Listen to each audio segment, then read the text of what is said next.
and I have another challenge session for you. So this challenge is about the shape and the impact of online conversations about public harassment. Now, this is a topic that has been in the media for some time now. So I'm really pleased to welcome Marcus, Associate Director of Discover.ai, who is going to take you through her research.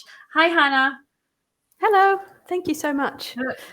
No, thank you. Thank you for joining me. I'm going to let you get on with the session, and we'll take questions for this session in the next Talkwalker panel session. So I'll see you then. Thanks very much, Hannah. Oh, thank you, Gillian. Hi, everyone. I'm Hannah of Discover.ai and Talkwalker, and I'm really pleased to be sharing with you this very important piece of work that's very close to my heart on elevating silenced voices, revealing how people relate to the topic of street harassment in online spaces. Just before we start, I just want to mention that some of the content and some of the topics that we're going to be talking about in the next 10 minutes can be a little heavy for some people and sort of, tap into real people's experiences. And when we were working on the project, people sometimes had to sort of take breaks or step back from it. So just if it does get a bit much, please feel free to kind of step away from your computer and kind of look after yourself in the way that you need to. So, as Gillian said, this is a topic that has been in the news for a while, and street harassment is something that people were talking about online and kind of taking to online spaces to share experiences and complaints that they were having when they were being harassed in public spaces. And you can see there's sort of the volume of about 110,000 kind of conversations and mentions over that. But when the tragedy of Sarah Everard happened in the UK in around February, March 2021, that was really kind of impactful for a lot of people and led to this massive growth in the types of conversations that were happening about harassment. And it felt like a real watershed point where people were turning to social media to share thoughts and experiences and stories and reflections that they'd actually never expressed before in that context. And so even though the conversation returned to its previous levels afterwards, the shape of that conversation and the kind of things that people were interested in and wanted to talk about had really transformed. So we could see that in February 2021, 1 month before the tragedy happened, there was conversations around sort of general violence against women, maybe some about the fight for LGBTQ rights, talks about sentences and arrests for assault charges, some conversations about online harassment, but very kind of spread out and disparate and all kind of quite small conversations. And we identified this using a kind of AI conversation cluster analysis that looked for those sort of patterns and overlaps. And we saw that this conversation kind of evolved and changed and has kept evolving and changing. So the second map on the right is from January 2022. So that conversation is still evolving. And you can see that now there's the talk around sentences and arrests for assault charges has grown like a lot compared to previously, but that also there's this element around the role and discussion of the police force, which is something that came up because of the Sarah Everard happening, because the perpetrator turned out to be a police officer and sort of the impact of that.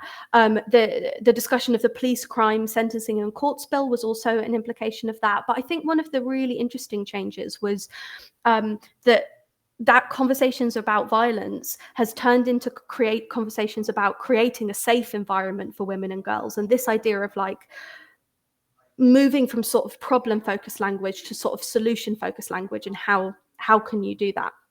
So really interesting to see how this is transforming and still transforming, and kind of the actions that go from that. And we saw that people are kind of growing in their engagement with the topic in January, and sort of compared to even December, there was sort of a surge in the results and the engagement and the potential reef. So it feels like at the start of this new year, people are kind of starting the year calling for kind of new solutions and a new understanding of this particular topic. So this created a really genuine challenge in a sensitive moment. So we were in conversation with a group called the Lambeth Anti-Street Harassment Campaign. And they were a campaign that had grown up out of a group of people who themselves had experienced a lot of street and public harassment in their area. And they had done some very rigorous quantitative research and done a survey with real people, and they had a lot of data sort of numbers. But what they really wanted to understand was, what were the human stories and conversations? What were people really calling for, and what was important to them in order to help fix it. And you can see from like examples of the types of tweets that it was so disparate. Some people talking about the police, some people talking about like supporting LGBT communities, talking about the role of public transport. How do you talk to your friends? So what we then did was we used the Discover.ai methodology that's now part of Talkwalker to do a qualitative deep dive into that online conversation and how they were manifesting. And the way that we did that was by curating a kind of design data set that really focused on that street harassment space. So we got all of those social media results, and particularly the ones that were coming out around that peak of Sarah Everard and then the smaller peak of Sabrina Nessa. We looked at what the activists were saying and the people who were at the cutting edge of it. We looked at what brands who were producing kind of new like technologies or services to help people were saying, and what were the experts saying, and what were the people who were experiencing it saying. And we combined all of that in one data set, put it into our AI tool. And what that tool does is it gives us the ability to kind of read that vast amount of information really fast and make connections. But what's really important to us is that, you know, with a topic this sensitive, like bias and sensitivities is something that you have to be really careful of. So the AI allows us to kind of go beyond the human bias that's just looking at something that's really in your like personal wheelhouse, and making sure that we were considering different intersectionalities, different demographics and different voices. But then having that human analysis meant that we could kind of question the results that the AI spit out, and not just sort of get what the machine patterns were sort of identifying without that kind of human layer on it to make sure that it was actually sensitive and right.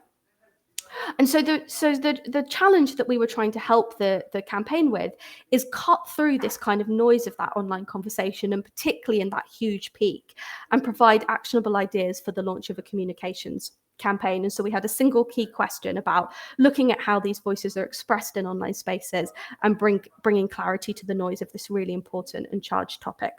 So that gave us these kind of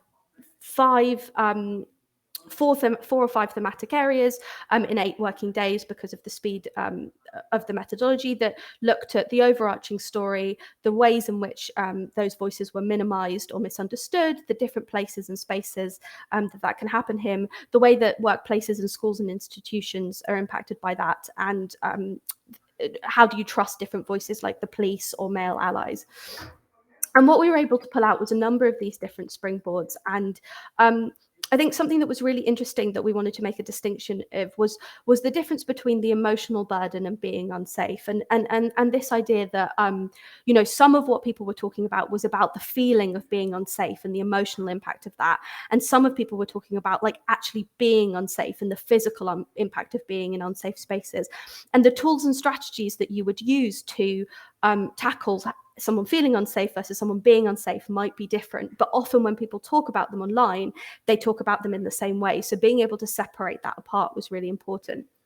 And you can see from some of these examples, quotes taken from the data, sort of, I resisted the urge to speed up or cross over the road as I told myself I was being paranoid and shouldn't be afraid just because I was walking alone. Or a really important question from a resident about how safe the roads are in low traffic areas. In the dark with little traffic, women feel unsafe and are less able to access public life. So that really emotional impact of that, but then how does that play out kind of physically? And so the next steps, the work was presented to Lambeth Council by the campaign representative in December 2021. They found it really helpful to provide robust evidence of the scale of the problem, and it highlighted emotional, qualitative human stories to complement that quant data and statistics and really bring to life that this is impacting real people. And the findings have been used to inform comms creations and campaign strategy for a communication strategy that's going to be launching in April 2022. So watch this space, particularly if you're around kind of the South London boroughs, for those changes. So a really kind of whistle-stop tour of a really important and I think very personal cause for a lot of us. And it's been really great to be able to share that with you. And as Gillian said, I'll take any questions after the next panel. So thank you so much.